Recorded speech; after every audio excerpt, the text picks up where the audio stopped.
자, 오늘 새벽 말씀은 악한 계획조차 선으로 바꾸시는 하나님이라는 이 제목을 가지고 오늘 말씀 살펴보도록 하겠습니다.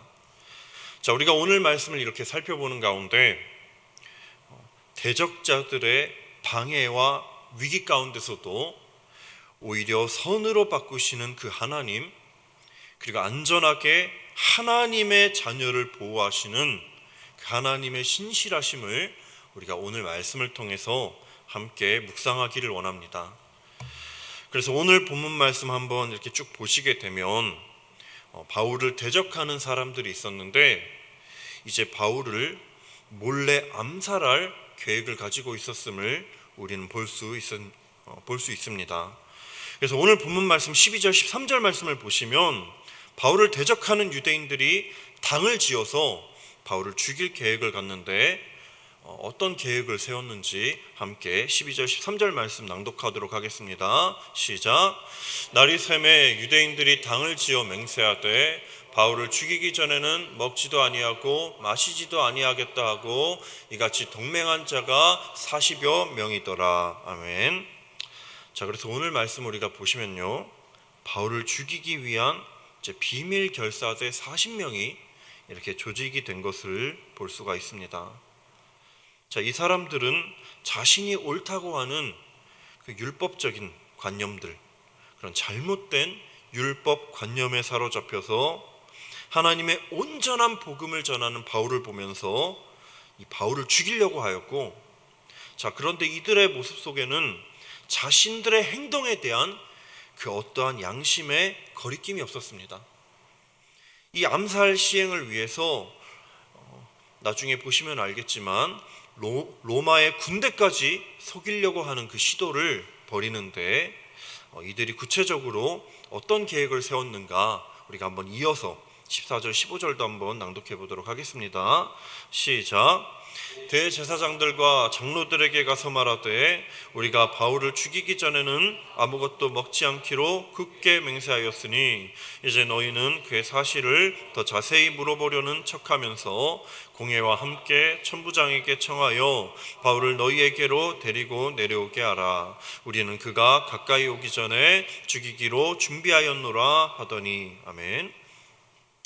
그래서 우리가 14절 15절 말씀 이렇게 보시게 되면요, 먼저 이 비밀 결사대는 대제사장들과 장로들에게 아주 당당히 가서 자신들의 이 암살 계획을 전하는 것을 살펴볼 수가 있습니다.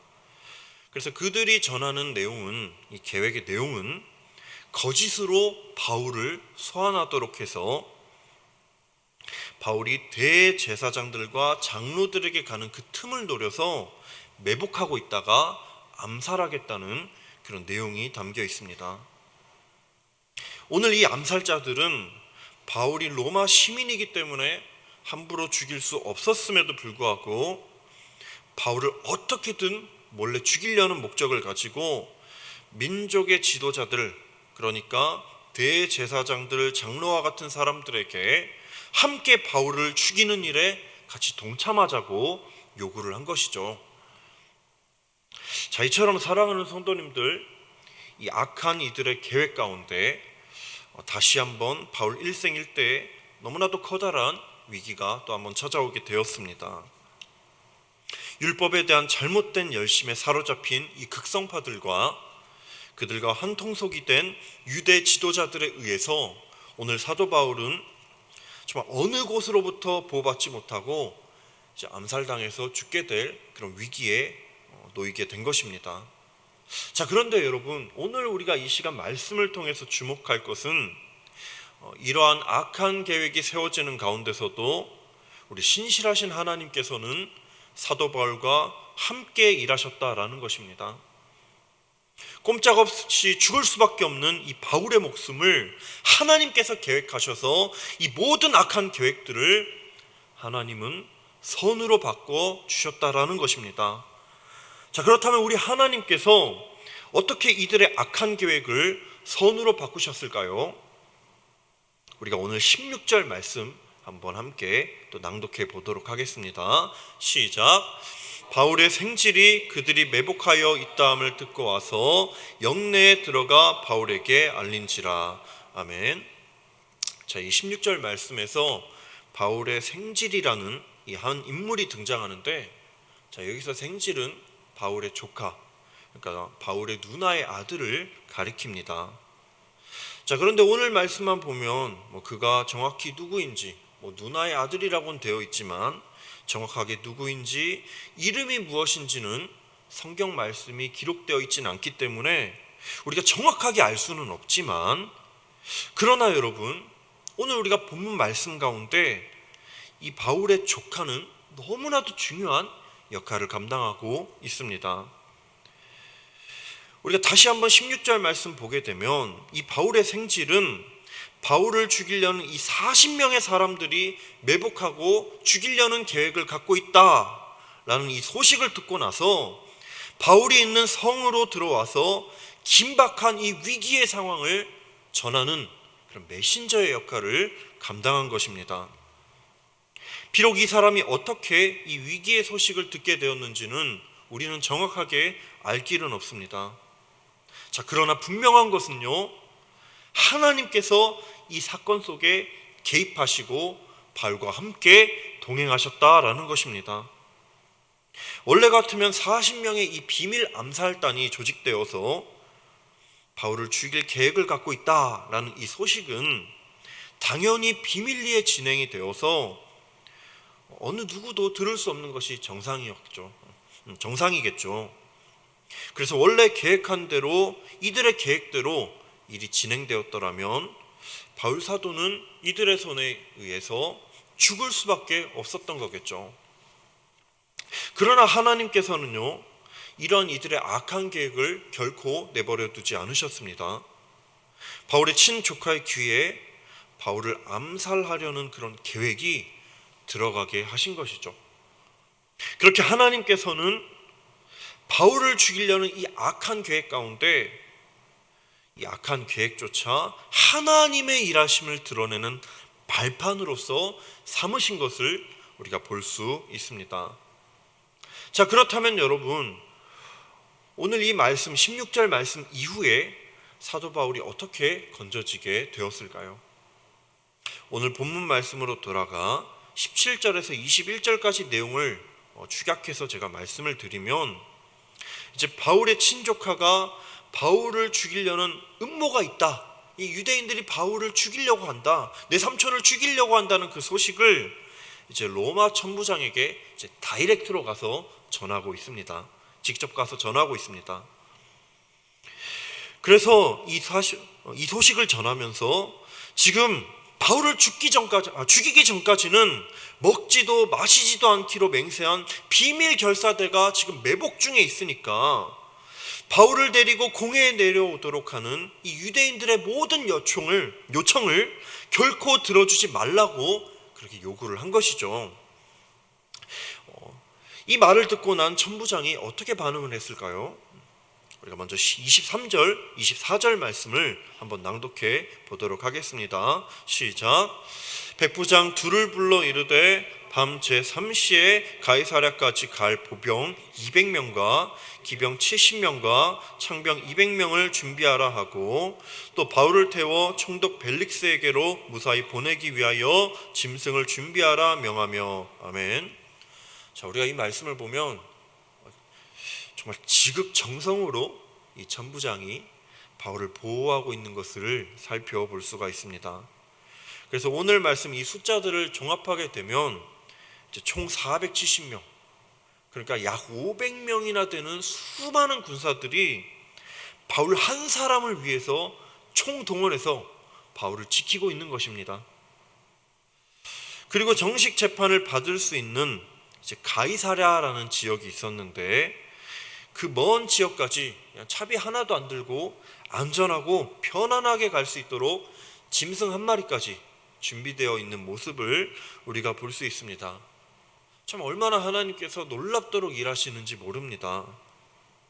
자, 그런데 오늘 바울이 이렇게 안전하게 이송될 수 있도록 바울을 도왔던 천부장은 원래 그 천성이 정말 선한 사람이 결코 아니었습니다. 원래 그의 목적이 바울을 정말 도우려고 하는 그런 목적과 계획을 갖고 있던 것이 결코 아니었습니다. 이 천부장의 특징은요, 성격은 자신의 권력과 명예를 무엇보다 중요하게 여겼던 사람이었습니다. 그래서 자신의 해가 되는 것이라면 최대한 감추려고 하고 자신의 공로만 드러내는 모습을 우리가 볼 수 있는데 27절 말씀을 함께 낭독해 보시면 이런 그의 성격이 잘 드러나고 있는데, 자, 27절 말씀 함께 낭독해 보도록 하겠습니다. 시작. 이 사람이 유대인들에게 잡혀 죽게 된 것을 내가 로마 사람인 줄 들어 알고 군대를 거느리고 가서 구원하였다가. 아멘. 자, 우리가 27절 말씀만 이렇게 탁 잘라서 보게 되면 이 천부장이 어떻게든 바울을 도우려는 사람처럼 보이지만, 사실 이러한 그의 편지는 앞에 우리가 22장 말씀 한번 보시면 이 천부장이 어떻게 바울을 대했냐면, 바울이 소란을 일으켰다는 그 명목으로 이제 죄가 완전히 확정되기도 전에 채찍질하고 신문했던 그런 일을 감행했던 사람이었습니다. 그런데 이제 편지를 쓸 때는 그런 자신의 악행들, 채찍질했던 그 모든 일들은 다 쏙 감추어 버리고 어떻게든 로마 총독에게 잘 보이려고 자신의 공로만 이렇게 써서 보낸 것을 이렇게 볼 수가 있습니다. 자, 그렇지만 하나님께서는요, 이 전성이 약하고 자신의 유익을 위해서 어떻게든 이제 총독에게 아부하려고 하는 이 악한 천부장을 통해서도 역사하고 계신다라는 사실입니다. 이유가 어쨌든 간에 하나님께서는 이 천부장을 통하여 바울을 돕도록 인도하셨고요, 죽을 수밖에 없는 이 유대인들의 계략 가운데서 사도 바울을 건져내신 것입니다. 결국 바울은 하나님의 인도하심과 그 놀라운 보호하심 아래 재판을 받는 가이사랴에 안전히 도착해서 이후 말씀을 나중에 차차 살펴보게 되겠지만 벨릭스 총독을 만나게 되었습니다. 자, 여기서 가이사랴의 벨릭스 총독이라는 사람을 만난다라는 것은 바울이 로마로 가기 위해서 꼭 필요한 절차였습니다. 이전의 말씀을 보시면 바울이 황제에게 자신의 잘못을 상소를 올렸었는데 이처럼 바울처럼 황제에게 상소한 사람은 이 총독의 신문을 거쳐 이제 최종적으로 로마에서 재판을 받을 수 있었습니다. 그런데 이 모든 것은요, 바울 혼자서 다 뚫고 가기에는 너무나도 막막하고 불가능한 일이었습니다. 정말 옆에는 암살자들이 도사리고 있고 많은 유대인들은 바울을 잡아 죽이려는 그 상황 가운데서 바울 혼자 로마로 간다라고 하는 것은 불가능한 일이었는데, 그러나 우리 하나님께서는 바울의 상황 가운데 개입하셨고 바울 사도가 로마로 향한 관문을 한 걸음 한 걸음 헤쳐나갈 수 있도록 우리 하나님께서 친히 인도해 주셨습니다. 따라서 바울은 로마로 가서 하나님의 복음을 담대하게 전할 수 있게 된 것이죠. 자, 우리 사랑하는 성도님들, 우리가 오늘 말씀을 통해 살펴본 이 바울의 전반적인 상황은요, 사실 인간적인 기준, 인간적인 눈으로 봤을 때 너무나도 어렵고 절망적인 상황이었습니다. 지금 자신의 몸은 로마 군의 그 요새, 그 성 안에 갇혀서 아무것도 할 수도 없고, 밖에는 자신을 죽이려고 하는 비밀 결사대가 자신을 죽이려고 대기를 타고 있고, 그리고 무엇보다 자신은 너무나도 하나님께서 원하시는 그 복음 전파하는 일을 감당하고 싶어 했지만 지금 바울에게 닥친 모든 상황과 여건은 바울이 정말 하나님께서 원하시는 복음 전파하는 일을 감당할 수 없도록 밀어넣었습니다. 얼마나 바울이 괴로웠겠습니까? 그렇지만 여러분, 사도행전 23장 11절 말씀에 우리 하나님께서 이렇게 말씀하셨죠. 바울에게 담대하라, 내가 예루살렘에서 나의 일을 증언한 것 같이 로마에서도 증언하여야 하리라 하시니라. 이렇게 말씀하신 것처럼 하나님의 뜻과 인도하심은요, 하나님께서 말씀하신 대로 착착 진행되었다라는 것입니다. 도무지 뚫을 수 없을 것 같았던 이 로마의 길이 하나님께서 바울과 함께 하시는 가운데, 하나님께서 바울의 삶을 지켜주시는 가운데 그 로마의 길이 뚫리게 된 것을 우리는 살펴볼 수 있습니다.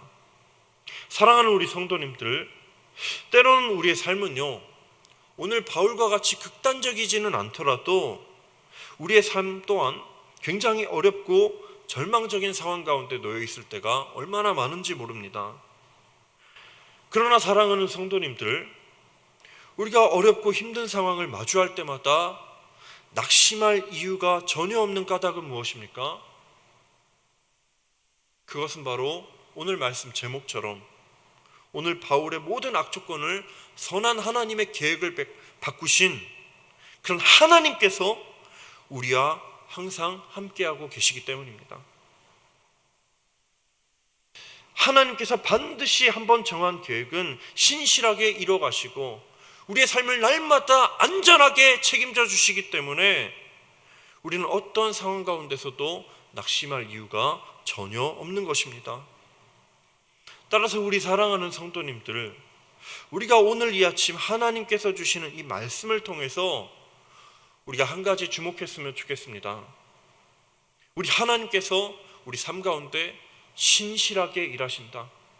우리 하나님께서는 사랑하는 그 백성들의 삶을 안전하게 책임져 주시고 보호해 주시고 가장 선한 길로 인도해 주시는 하나님이 되신다라는 것을 우리가 이 시간 온전한 믿음을 가지고 붙들기를 주님의 이름으로 축복합니다. 따라서 때로는 좁은 길을 우리가 걸어갈지라도 날마다 나와 함께 하시는 하나님, 내 삶을 책임져 주시는 하나님을 붙잡고 우리가 날마다 당당히 믿음의 길을 걸어가는, 오늘 바울이 굴하지 않고 복음 전파의 길을 걸어갔던 것처럼 우리 또한 정말 당당히 하나님을 붙잡는 이 믿음의 길을 걸어가는 주님의 자녀 되기를 간절히 소망합니다. 이 시간 두 가지 기도했으면 좋겠습니다. 세 가지 기도했으면 좋겠는데 두 가지입니다. 죄송합니다. 먼저 악한 계획조차 선으로 바꾸시는 하나님을 우리가 온전히 신뢰하는 믿음을 허락하여 달라고 먼저 기도했으면 좋겠고요. 그리고 두 번째, 시험과 어려운 일을 마주하더라도 우리가 결코 낭망하지 않고 날마다 우리와 함께 하시는 하나님, 우리를 도우시는 하나님만 바라보면서 날마다 감사하는 주의 자녀 되게 해달라고, 날마다 하나님과 동행하는 자녀 되게 해달라고 우리가 이 시간 기도하도록 하겠습니다.